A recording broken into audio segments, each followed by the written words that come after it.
So today's subject is seeing exactly what you want. Now there's a big difference between seeing others be successful in life and experiencing yourself being successful. The difference being that one doesn't necessarily benefit you, while the other does benefit your own state of being. Let us consider what it means to see exactly what we want with our mind's eye, because that is where all your goals start in life. They start within your own consciousness, as an idea, as a dream, as a vision. We have all sorts of words for it, but ultimately the term vision holds a very powerful premise. It is like the old saying, without a vision, the people will perish. Now, without a vision of a better future for yourself, no better future actually can move into form for you. Oh, you might be living a comfortable life, and it may stay comfortable until the day you die, but if we live like this, we never really discover what we were capable of either, simply because we enjoy the recurrence and comfort we now face. But every time you dream of a better life for yourself, it boils down to us outgrowing who we are and what we are currently, because it simply means you'd be living your life from a better and stronger state. Now let me share with you a little part of the book, The Mighty One Within Thyself. Now the text is as followed, and after I read it to you, I'll go over all the points individually. Now it says, we don't need to worry about what actions we should take to improve our lives. The essence of our dream starts and ends inside our own consciousness. The stress and worry over the physical side of life is completely pointless, so be detached and embrace the actual essence of your goals inside your mind, for that is the kingdom of heaven in which you can enjoy whatever you want.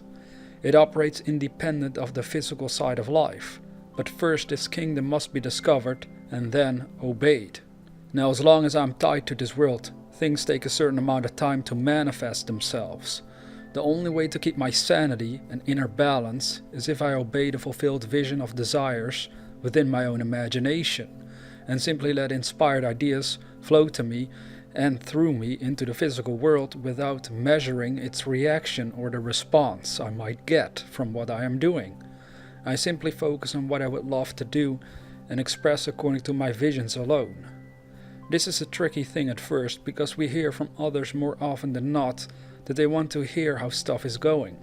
They want to hear from us the measurements of our progress, and all of these are conversations causing our minds to focus purely on the physical domain. So we have to learn to mentally stay detached from it all.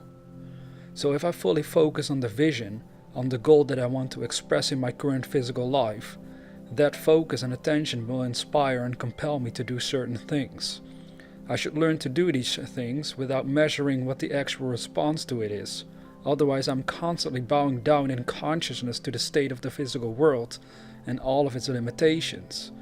This then causes doubts to set in, causing me to lose my focus, and in the very end, it will cause me to miss my marks. If you can imagine a certain outcome, and then make that outcome become a physical reality, does this not prove that the outcome existed within yourself? And since it works like this for all goals in life, we must rest in the conviction that we already have achieved what we set out to have on the physical plane of life, so that it can move into form in its own time. Here, we humans can get impatient, but we have to trust in the creative power of the universe, which is our own imagination.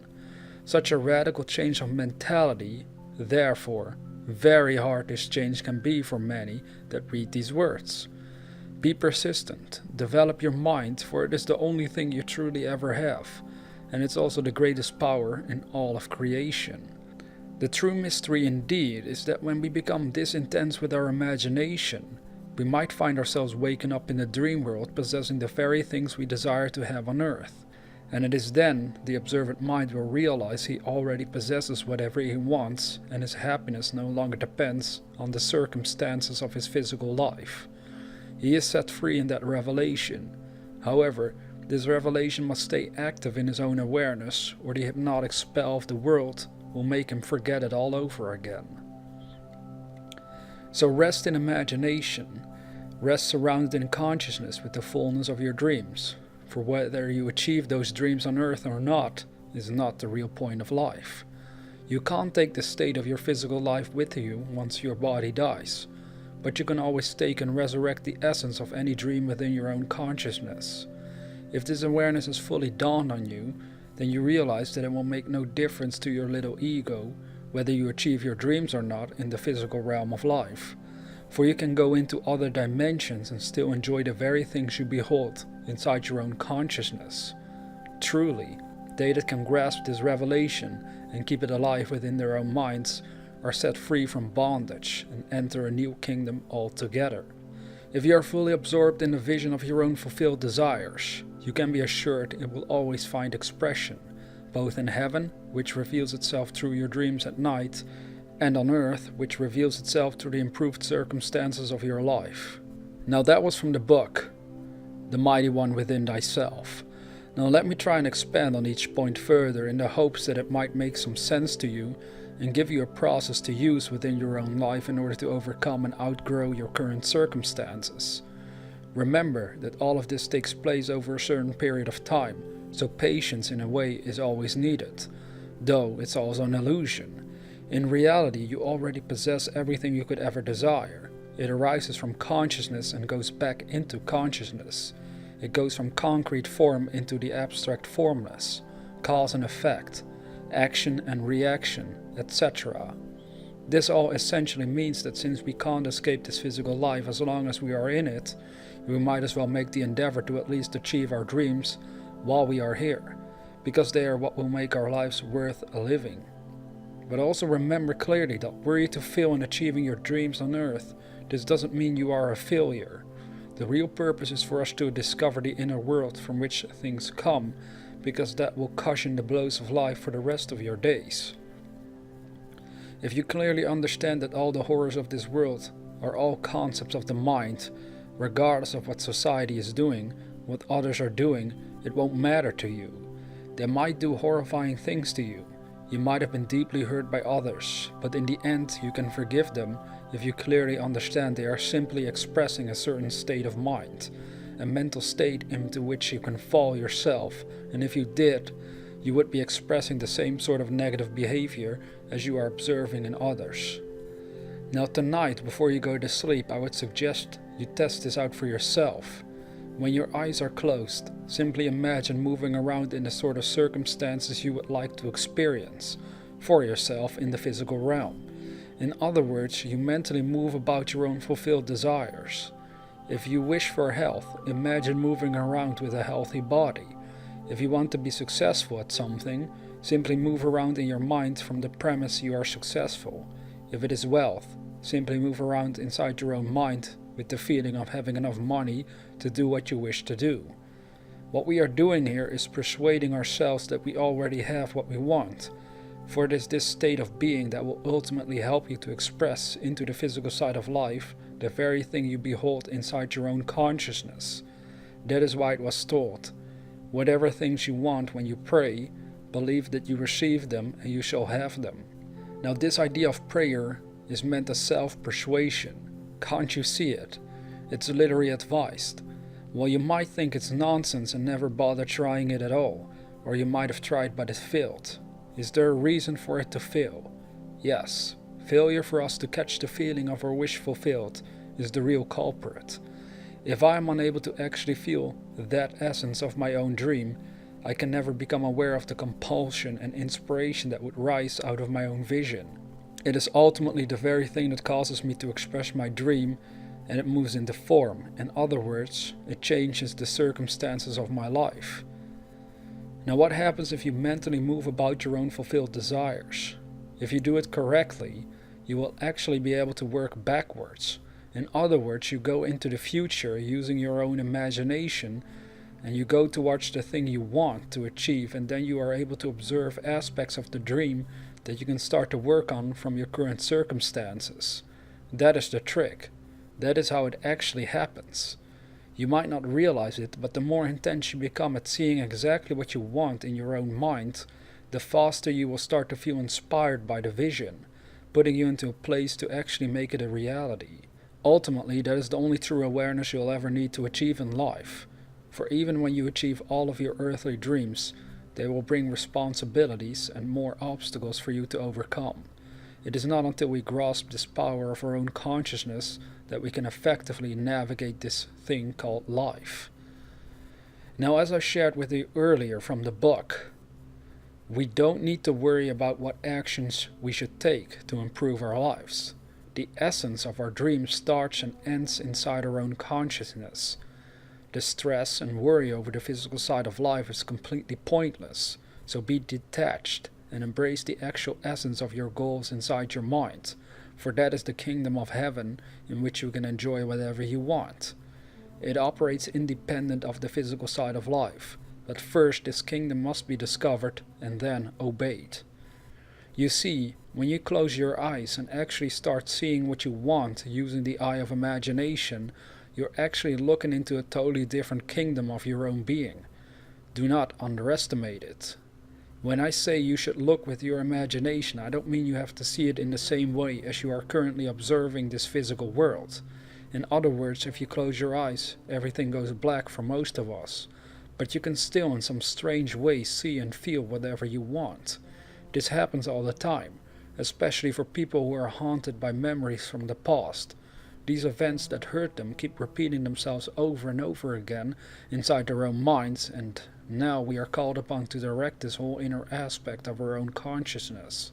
This takes some practice for most of us, but it is worth the effort. And then the text goes on to say, and this is a tricky thing at first, because we hear from others more often than not that they want to hear how stuff is going. They want to hear from us the measurements of our progress, and all of these are conversations causing our minds to focus purely on the physical domain. So we have to learn to mentally stay detached from all of it. So here we are facing situations in life.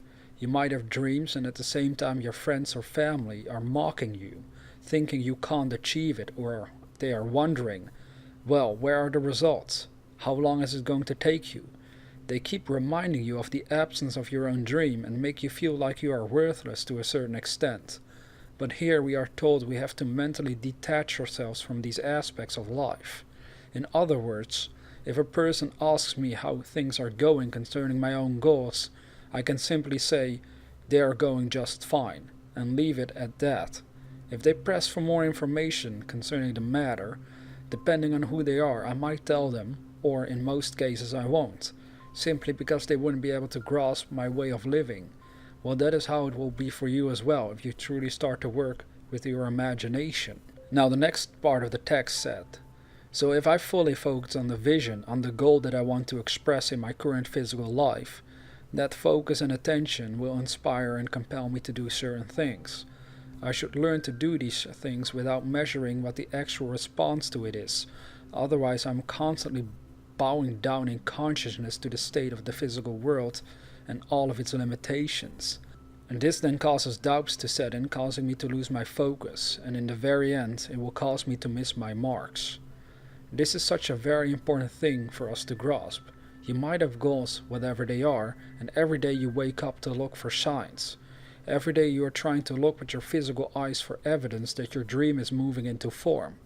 Why are we doing this? Well, it's simply because we can't fully grasp the fact we already have achieved our dreams to begin with.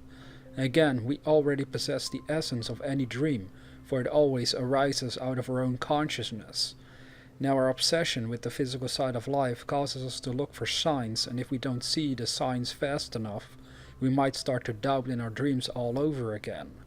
We might think it's not working out for us, but it can only work out for us if we persist in the feeling that we already have achieved whatever we set out to achieve. It's a subtle yet powerful difference, for if you already feel you have achieved the very thing you desire, it doesn't matter how long it takes on the physical side of life. Each day is an opportunity to express a little more of what you want. You might not notice it, but your dreams become like some sort of cocoon. You are entering from which you will give birth to a new and better version of yourself, by the simple act of outgrowing your current life by holding on to your vision of fulfilled desires. Now then it goes on to say this. If you can imagine a certain outcome and then make that outcome become a physical reality, does this not prove that the outcome existed within yourself? And since it works like this for all goals in life, we must rest in the conviction that we already have achieved what we set out to have on the physical plane of life, so that it can move into form in its own time. Here, we humans can get impatient, but we have to trust in the creative power of the universe, which is our own imagination. It is your imagination. Now, such a radical change of mentality. Therefore, very hard this change can be for many that read these words. Be persistent, develop your mind, for it is the only thing you truly ever have, and it's also the greatest power in all of creation. So when you close your eyes and you are unable to imagine with enough intensity and feel what it would be like were your dream a reality, do you give up? You should simply persist and keep practicing the art of imagining, for it is an art, a powerful art at that. Because if you are able to imagine in spite of your current circumstances, you will always discover how to outgrow anything you face in life that is not to your liking. Now listen to this very carefully. Rest in imagination. Rest surrounded in consciousness with the fullness of your dreams. For whether you achieve those dreams on earth or not is not the real point of life. You can't take the state of your physical life with you once your body dies. But you can always take and resurrect the essence of any dream within your own consciousness. If this awareness has fully dawned on you, then you realize that it will make no difference to your little ego whether you achieve your dreams or not in the physical realm of life. For you can go into other dimensions and still enjoy the very things you behold inside your own consciousness. Truly, they that can grasp this revelation and keep it alive within their own minds are set free from bondage and enter a new kingdom altogether. This is such a paradox and so bizarre at first. The less I care about achieving anything, the better off I am. Well, why is that? The more I care, the more I tend to worry. The less I care, the less I worry. In your case, the less you care about your own goals, and I mean specifically the less you care about how it should be achieved and when, the less you will worry and the easier it can flow and be expressed in your life. It is our own doubts and worries that delay everything we want in life. We obsess too much over the little details from a physical point of view, but we should simply enjoy the finer details through the realm of imagination, for there you can instantly fulfill anything you ever want. Then as you keep it alive within your own awareness, subtle it may be, but if you observe your own life carefully, you can see elements of that imaginary state being expressed in your physical life. That is what these lectures are for me. If you go back a little into the past, they weren't like this before, but I entered the state mentally, the concept of sharing with humanity the real truth of their own consciousness. And here we now are. My imaginary state is being expressed while at the same time I stopped worrying over petty little details altogether. Whether my message reaches a lot of people or a little group of people, it doesn't really matter because I'm completely aware of the fact I can't take any of this with me after I drop dead. I simply express whatever I feel like expressing, and I build the concept inside my own imagination and then let it guide me towards fulfillment without injecting my own worries or doubts into the equation. That is the trick, and it can work for you too. Of course, we can all slide back into doubts and worries. This is part of life. As long as we are living in these physical bodies, we are bombarded with contradicting concepts. We have a dream, yet we constantly are reminded of its absence or of past failures. But we have to be vigilant and exercise our minds consciously and direct it at will towards the vision of fulfilled desires. Now I hope you take this message to heart so you can learn the art of imagining and give your physical self the dream you behold within your inner self.